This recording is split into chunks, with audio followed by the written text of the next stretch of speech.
का क जो है यह बहुविकल्पी क्वेश्चन है। 9 का क ख ग घ। इसके पहले वाले भाग वाले वीडियो को आप लोग जरूर देखिएगा जिससे आपको पेपर आसान हो जाए। तो 9 का क में लिखा गया है, पहला क्वेश्चन लिखा गया है केवल जल में घुलनशील होता है। इसमें 4 ऑप्शन है, विटामिन ए है, विटामिन डी है, विटामिन के है और विटामिन सी है। तो इसमें से केवल जल में घुलनशील विटामिन कौन कौन होते हैं? तो जल में घुलनशील विटामिन याद रखिएगा बी और आपको सी होता है। इसका मतलब ऑप्शन कौन सही हो जाएगा आपका? इसमें आपका विटामिन आपका सी, इसमें क्योंकि बी इसमें कहीं दिया नहीं गया है तो विटामिन सी। जल में घुलनशील विटामिन 2 होते हैं, कौन कौन होते हैं? बी होते हैं और सी होते हैं। तो इसमें ऑप्शन कौन सही हो जाएगा? Vitamin C. इसका मतलब आपका चौथा ऑप्शन जो है सही हो जाएगा। तो यह क्वेश्चन यहाँ नोट कर दिया गया है। यदि आपको पीडीएफ फाइल चाहिए तो आप नीचे कमेंट कीजिए कि हमें पीडीएफ फाइल चाहिए, तो आपको पीडीएफ फाइल भी आपको प्रोवाइड किया जाएगा। तो इसमें आपको विटामिन आपको याद रखेंगे, विटामिन इसमें कौन सही था? तो विटामिन आपका सी है। तो यहाँ पे दूसरा क्वेश्चन जो देखेंगे एटीपी तथा NADP इंटू 2H का निर्माण होता है। आपका एटीपी तथा NADP इंटू 2H में निर्माण होता है। पहला ऑप्शन दिया गया है माइटोकॉन्ड्रिया में, क्लोरोप्लास्ट में, पैराक्सीसोम्स में और लाइसोसोम्स में। तो इसमें ऑप्शन हो जाएगा क्लोरो आपका प्लास्ट में। याद रखेंगे इसमें ऑप्शन कौन सही हो जाएगा? तो क्लोरोप्लास्ट में आपका हो जाएगा। दूसरा नंबर का आपका ऑप्शन क्या है? सही है। गौ वाले क्वेश्चन में दिया गया है मुकुलन पाया जाता है। मुकुलन किस में पाया जाता है? तो आपको इसमें भी 4 ऑप्शन दिया गया है। तो इसमें से आपका कौन ऑप्शन सही हो जाएगा? तो हाइड्रा में आपका मुकुलन पाया जाता है। इसे नोट कर लीजिए क्योंकि 2020 में आने की संभावना है। यह जितने भी प्रश्न देख रहे हैं 2019 के परीक्षा में आ चुके हैं। घ वाला क्वेश्चन दिया गया है, यहाँ भी घ क्वेश्चन देख सकते हैं। आपका लिखा गया केवल न्यूक्लिक अम्ल तथा प्रोटीन के बने होते हैं। पहला है आपका जीवाणु है, क्लोरोप्लास्ट है, विषाणु है। आपका इसमें ऑप्शन देखेंगे कौन सा ऑप्शन सही है। तो यह क्वेश्चन को यहाँ नोट कर दिया गया है। तो इसमें ऑप्शन याद रखेंगे आपका, इसमें आपका केवल न्यूक्लिक अम्ल में प्रोटीन के बने होते हैं, प्रोटीन्स के बने होते हैं। तो कौन होते हैं? तो विषाणु होते हैं। तो समझ में आ गया होगा। इसमें आपको जो 4 विकल्प आपको दिया गया था, तो चारों विकल्प के क्वेश्चन को आप लोग नोट कर लीजिए। अब इसमें हम लोग पढ़ेंगे। अब यहाँ पर 10 का क क्वेश्चन आ गया है। 10 का क क्वेश्चन है श्वसन तथा दहन में कोई 4 अंतर बताइए। श्वसन तथा दहन में कोई 4 अंतर आपको बताना है। यह आपको क्वेश्चन कितने नंबर का है? तो 2 नंबर का क्वेश्चन है। यहाँ 1/2 1/2 प्लस 1/2 और यहाँ पे 1/2 लिखा है। इसका मतलब 2 नंबर का क्वेश्चन है। श्वसन तथा दहन में कोई 4 आपको अंतर बताना है। तो श्वसन तथा दहन में आपको 4 अंतर कौन कौन से हैं? इसमें आपको ऐसे आपको अंतर बना लीजिएगा, एक और आपका श्वसन और एक और आपका दहन।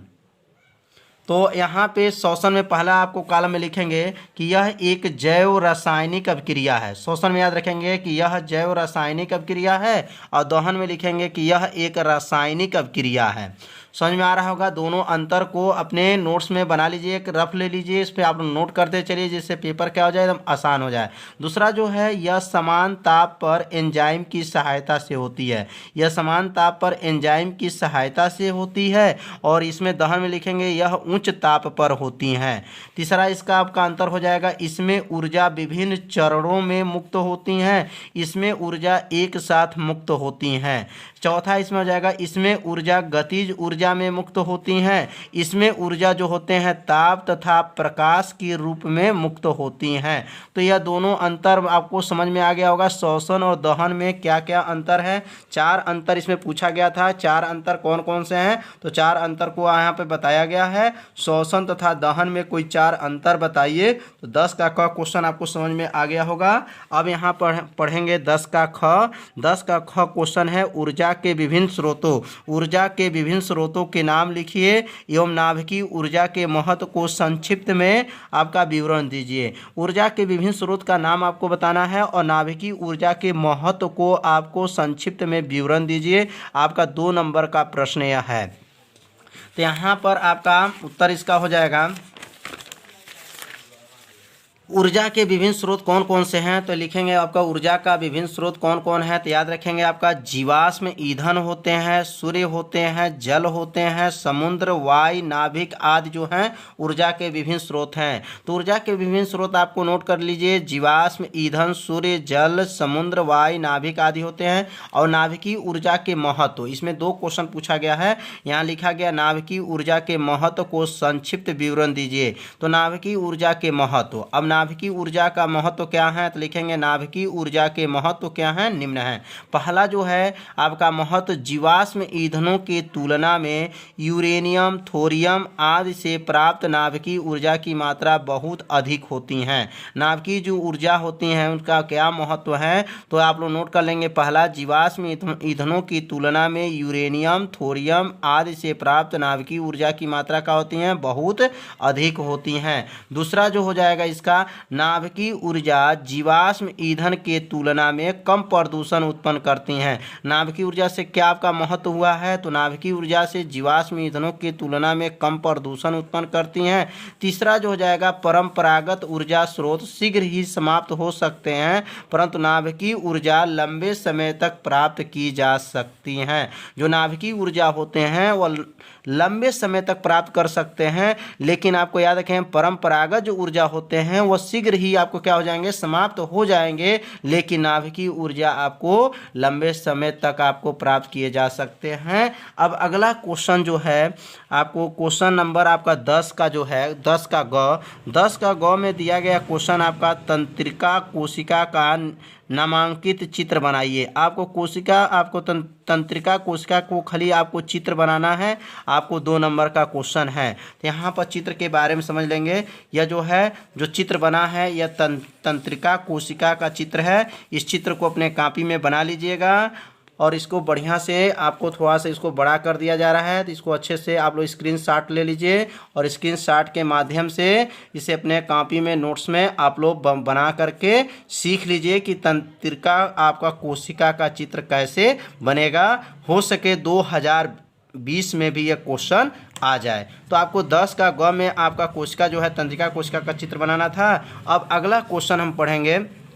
अब यहाँ पर 11 का जो क है, क्वेश्चन देख लीजिए। 11 का क, परिवार नियोजन की अस्थायी विधियां कौन सी होती हैं, किन्हीं 2 पर संक्षिप्त आपको टिप्पणी लिखिए। तो परिवार नियोजन की अस्थायी विधियां कौन सी हैं, इस पे आपको 2 पर आपको संक्षिप्त आपका टिप्पणी लिखना है। तो इसके लिए उत्तर हो जाएगा, परिवार नियोजन के अस्थायी विधियां कौन सी हैं। तो परिवार नियोजन के अस्थायी विधियां जो निम्न आपको याद रखेंगे। पहला आपको याद रखेंगे, स्त्री का नसबंदी ऑपरेशन। आपका स्त्री का नसबंदी ऑपरेशन होगा, पहला हो जाएगा, स्त्री में अंड नलिका के ऑपरेशन के बाद गर्भधारण नहीं हो सकता है। यह विधि अस्थायी होती है। यह कार्य संतान उत्पन्न के समय ही कराया जा सकता है। तो परिवार नियोजन के अस्थायी विधियां में पहला जो है स्त्री के नसबंदी ऑपरेशन है। तो स्त्री के नसबंदी ऑपरेशन का मतलब यह है कि जब स्त्री में अंड नलिका के ऑपरेशन के बाद जो होते हैं गर्भधारण नहीं हो सकता है, यह विधि अस्थायी होती है। यह कार्य जब होता है तो संतान उत्पत्ति के समय ही कराया जा सकता है। जो स्त्री के नसबंदी ऑपरेशन होता है, जब इनकी संतान उत्पत्ति होती है उसी समय आपका स्त्री का नसबंदी ऑपरेशन किया जाता है। दूसरा जो होता है पुरुष का नसबंदी ऑपरेशन। पुरुष का नसबंदी ऑपरेशन के बारे में जानकारी रखेंगे कि पुरुष में शुक्र नलिका के ऑपरेशन से भी गर्भधारण की समस्या अस्थायी रूप से दूर हो जाती है। तो ये आपका 2 आपका इसमें दिया गया है कि आपका पुरुष का आपका नसबंदी ऑपरेशन और पहला जो दिया गया था आपका स्त्री के आपका नसबंदी ऑपरेशन। तो यह परिवार नियोजन के अस्थायी विधियां थे। परिवार नियोजन के अस्थायी विधियां के में इसमें 2 आपको पूछा गया था कि परिवार नियोजन के अस्थायी विधियां में आपको 2 के बारे में आपको बताना था, तो समझ में आ गया होगा। अब अगला क्वेश्चन जो हम लोग पढ़ेंगे, अब यहाँ क्वेश्चन इसका 8वां दिया है, नलिका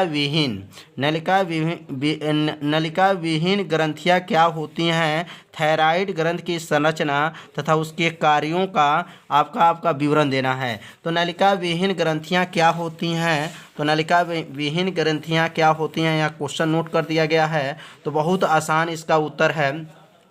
पहला जो है यहाँ पे ध्यान देंगे उत्तर में, हार्मोन स्रावित करने वाली ग्रंथियों को नलिका विहीन ग्रंथियाँ या अंतःस्रावित ग्रंथियाँ कहते हैं।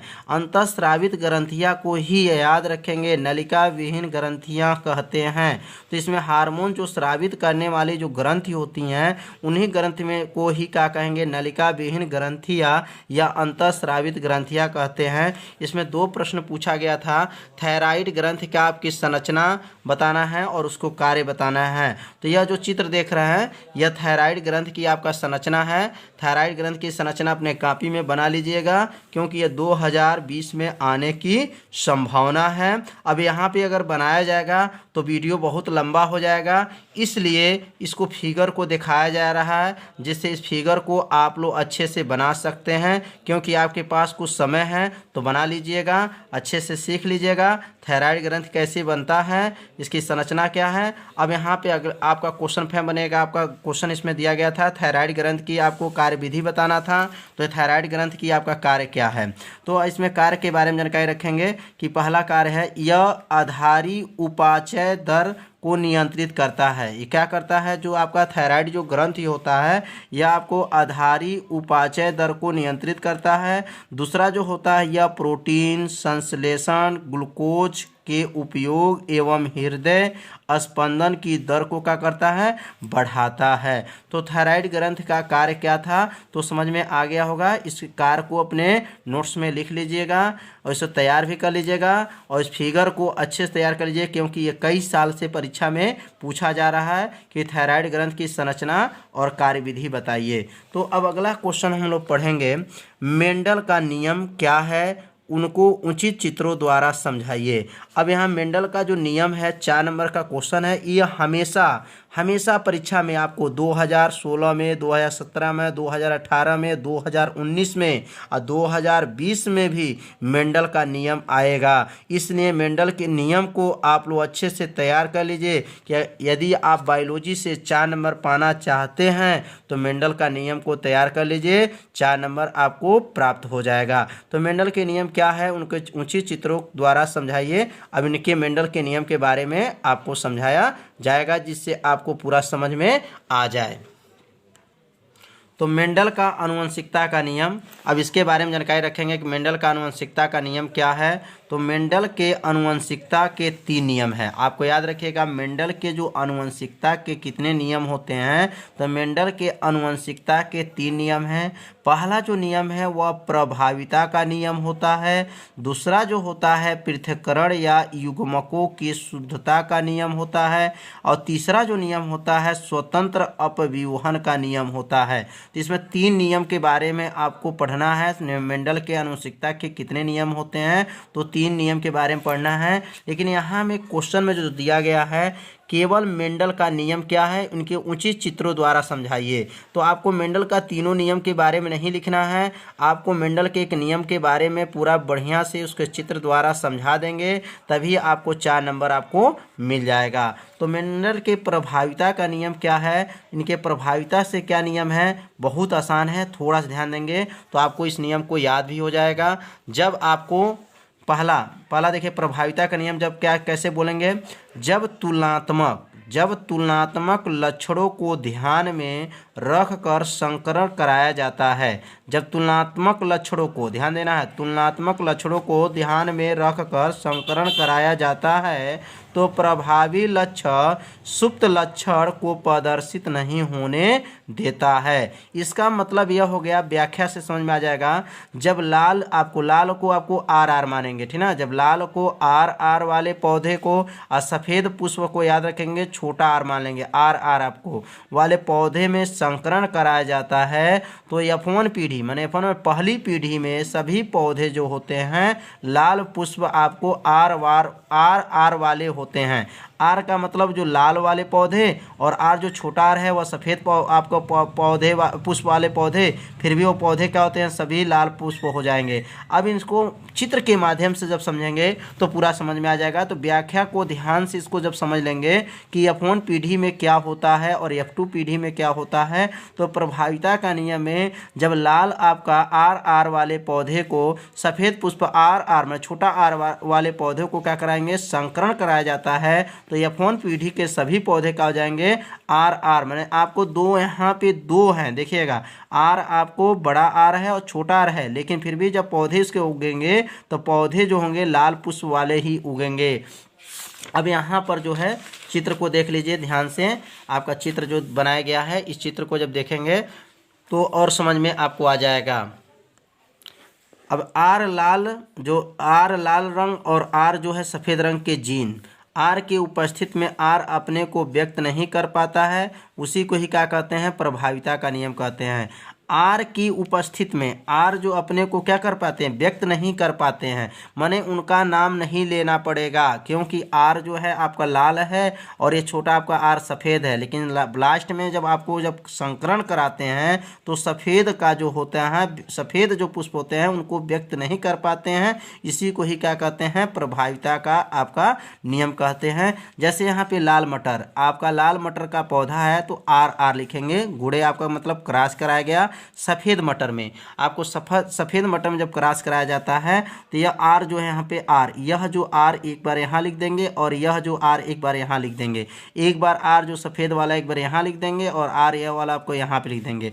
अब इसका जो है आर, एक आर और इसका एक आर दोनों जब मिलेगा, आपको दोनों जब मिलेंगे, याद रखेंगे जब दोनों आपको आर, ये बड़ा आर और इसमें का छोटा आर मिलेंगे तो आर और आर, एक बड़ा आर है एक छोटा आर है, फिर भी कौन सा मटर होगा, तो लाल मटर ही आपका होगा। और यहाँ पे देखेंगे यहाँ पर भी आपका यहाँ से बड़ा आर आ जाएगा और यहाँ से छोटा आर जब मिलेगा तो लाल मटर भी तभी होगा। माने आपको यहाँ पे सफ़ेद का नियम, प्रभाविता में नियम में आपको सफ़ेद का नाम नहीं लेना है, दोनों लाल मटर हो जाएंगे, यहाँ पर भी दोनों लाल। लेकिन यहाँ पे दो बिरादर है, ध्यान देना है, आपका दो बिरादर के पौधे हैं, एक लाल मटर के पौधे थे और सफ़ेद मटर के पौधों में जब क्रॉस कराया जाता है तो उसके द्वारा जो पौधा होगा वह हमेशा आपको क्या रहेगा, लाल मटर ही होगा और यहाँ पर भी लाल मटर होगा। जैसे यहाँ पर एक और आपका यहाँ पे देख सकते हैं शुद्ध लंबे पौधे। अब शुद्ध जो लंबे पौधे उसको टी मान लेते हैं,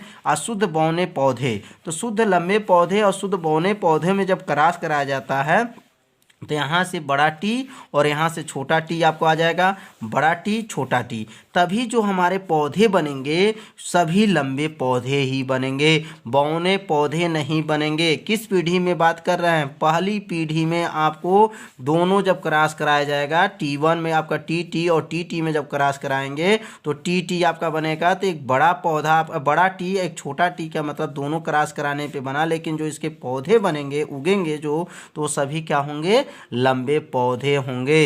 इसी को क्या कहते हैं, प्रभाविता का नियम कहते हैं। तो मेंडल के प्रभाविता का जो नियम है बहुत ही आईएमपी है, इसे अपने कॉपी में अच्छे से बना लीजिए जिससे आपको पूरा क्या हो जाए, समझ में आ जाए, और इसे आप लोग तैयार कर लीजिए क्योंकि यह जो है 2020 में आने की संभावना है।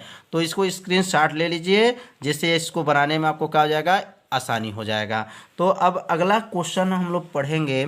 यहाँ पर दिया गया इसका ख का अथवा दे दिया है कि प्रत्यावर्ती क्रिया क्या होती है, उदाहरण सहित समझाइए। ये भी आपको 4 नंबर का है, प्रत्यावर्ती क्रिया क्या है और उदाहरण द्वारा इसको आपको क्या करना है, समझाना है। अब इसके बारे में जानकारी रखेंगे कि प्रत्यावर्ती आपका क्रिया क्या है।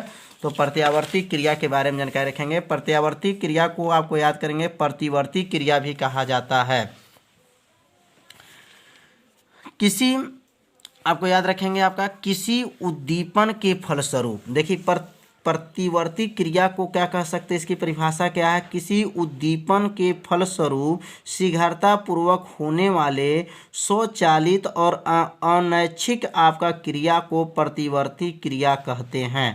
प्रतिवर्ती क्रिया किसे कहते हैं, यदि उद्दीपन के फलस्वरूप आपको शीघ्रतापूर्वक होने वाले स्वचलित, जैसे स्वचलित मतलब आपको जैसे आपको छींक आना, पलक आपको झपकना, पकवान को देख करके मुंह में आपको पानी आना, यह स्वचलित। और अनैच्छिक आपको क्रिया को प्रतिवर्ती क्रिया कहते हैं। प्रतिवर्ती क्रिया का नियंत्रण जो होता है मेरुरज्जु द्वारा होता है। यह क्रियाएं सरलतम तथा अन्यास होती हैं। आपका ये जो क्रियाएं होते हैं ये अपने आप हो जाते हैं, ठीक ना, सरलतम तथा अन्यास से आपका होती हैं। उदाहरण इसमें पूछा गया था कि उदाहरण सही समझाइए, आपको क्वेश्चन में दिया गया था। तो उदाहरण लिखेंगे कि पकवान को देखकर मुंह से पानी आना। अगर कोई पकवान बन रहा है और उसे देखते हैं और मुंह में पानी आ जाता है तो कौन सा क्रिया माना जाता है? तो प्रतिवर्ती क्रिया माना जाता है। पलक झपकना, आपका पलक हमेशा झपकता रहता है, तो इसका भी आपका किसका उदाहरण हो जाएगा? प्रतिवर्ती क्रिया। गर्म वस्तु पर हाथ पड़ने पर हाथ को हट जाना, अगर कोई गर्म वस्तु है उस पर हाथ रखते हैं और तुरंत हाथ रखते हैं, इसको हाथ को क्या कर लेते हैं? हटा लेते हैं। वो क्रिया किस में आता है? तो प्रतिवर्ती क्रिया में आता है। और जैसे आपका चौथा देखेंगे, आपका खांसना, छींकना, उबासी लेना, ये सब क्या है? प्रतिवर्ती क्रिया के उदाहरण है। अब अगला क्वेश्चन पढ़ेंगे और ये क्वेश्चन जो है लास्ट क्वेश्चन है बायोलॉजी का। मानव में पाचन तंत्र को नामांकित चित्र बनाइए तथा पोषण प्रक्रिया को समझाइए। तो मानव के पाचन तंत्र का नामांकित चित्र आपको बनाना है। नामांकित का मतलब उसके अंदर नाम भी आपको लिखना है चित्र में। उसके जितने भी भाग होंगे उसके सभी भागों को नाम लिखना है और उसके पोषण प्रक्रिया को आपको समझाना है। यह क्वेश्चन 7 नंबर का है। तो चित्र बनाना भी आपको सीखना है। बायोलॉजी में चित्र बनाने के बारे में भी आपको सीखना है, जिससे आपको क्या है, परीक्षा में चित्र बना लें। तो आपको पाचन तंत्र की आपका चित्र बनाना था, तो इस पाचन तंत्र के आपको चित्र को देख लीजिए और इस चित्र को आप बना लीजिए, क्योंकि यह वीडियो बहुत लंबा हो जाएगा, इसलिए इसे चित्र को आपको इसका तस्वीर दिखाया जा रहा है, जिससे आप इसको कॉपी पे बैठ करके अच्छे से बनाएंगे तो आपको समझ में पूरा आ जाएगा। तो यहाँ देखिए पहला यहाँ भाग बताया गया, जीभ है, लार ग्रंथियाँ है, मुंह है, ग्रसनी है, निगल द्वार है, लीवर है, पित्ताशय है, अग्नाशय है। यदि इसके बारे में संपूर्ण जानकारी रखना चाहते हैं तो आपको बायोलॉजी वाला पाठ में वीडियो डाला गया है, जय प्रक्रम चैप्टर को भी आप देख सकते हैं। इसके सभी भागों के बारे में उसमें बताया गया है।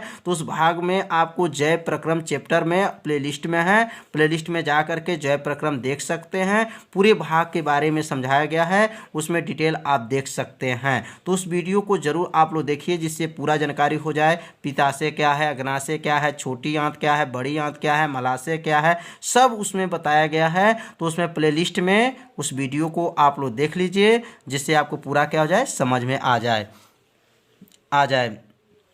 तो अब अगला हमारा जो है, इसमें आपको पोषण के बारे में बताना था। इसमें 2 क्वेश्चन था, पोषण प्रक्रिया को समझाइए। तो शरीर में जीवित दशा में बनाए रखने के लिए, याद रखिएगा, शरीर को जीवित दशा में बनाए रखने के लिए कोशिका में निरंतर उपाचय होता रहता है। शरीर को जीवित दशा में बनाए रखने के लिए कोशिका में निरंतर उपाचय होता रहता है। उपापचय के लिए भोजन या कच्चा माल जीवधारी वातावरण से लेते हैं, पोषण प्रक्रिया कहलाते हैं। इसमें 2 क्वेश्चन देखिए, इतना ही पे आपको 7 नंबर आपको मिल जाएगा। एक चित्र बनाना था और आपको पोषण के बारे में समझाना था। तो पोषण के बारे में यहाँ बता दिया गया और चित्र के बारे में बता दिया गया। अगर चित्र का पूरा अच्छे से जानकारी रखना चाहते हैं तो आप प्ले लिस्ट में जा करके उस वीडियो को देख सकते हैं। अब 12 का जो है लास्ट क्वेश्चन जो देख रहे हैं, यह 8वां जो देख रहे हैं, 8वां वाला क्वेश्चन है, विकास संबंधी विभिन्न आपको सिद्धांतों को संक्षिप्त विवरण दीजिए।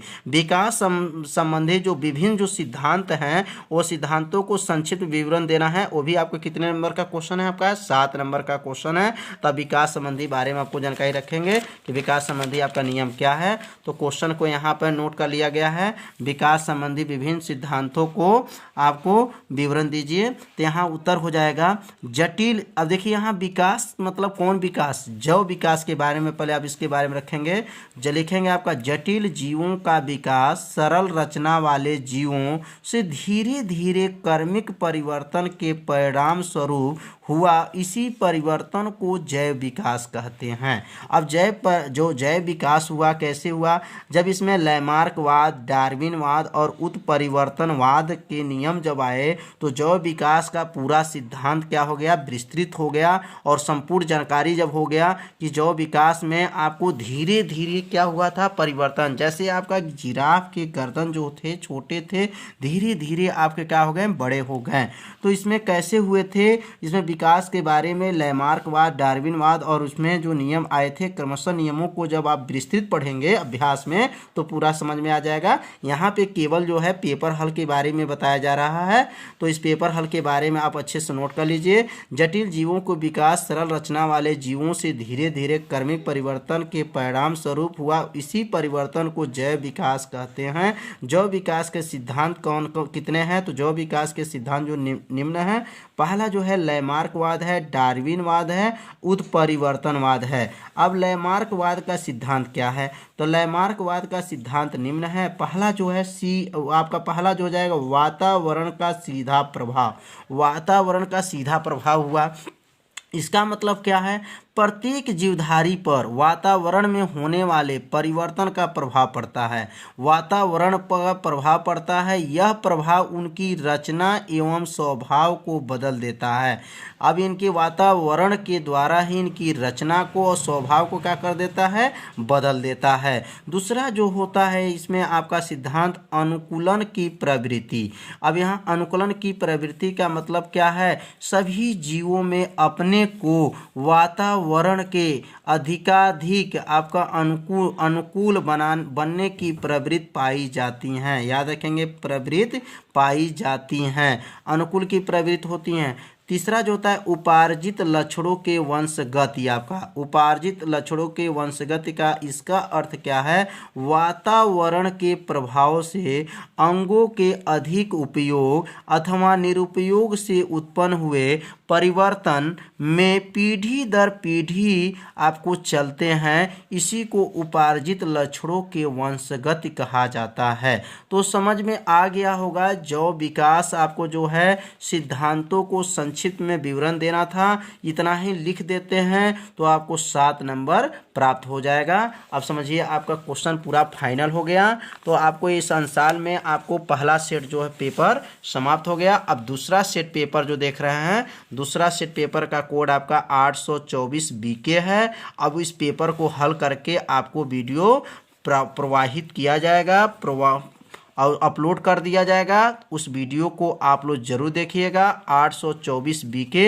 और यदि आप 2 भाग आप नहीं देखेंगे तो डिस्क्रिप्शन में लिंक है, उस लिंक पे जा करके उस वीडियो को आप लोग देख सकते हैं, भौतिक विज्ञान और रसायन विज्ञान। तब तक के लिए नमस्कार।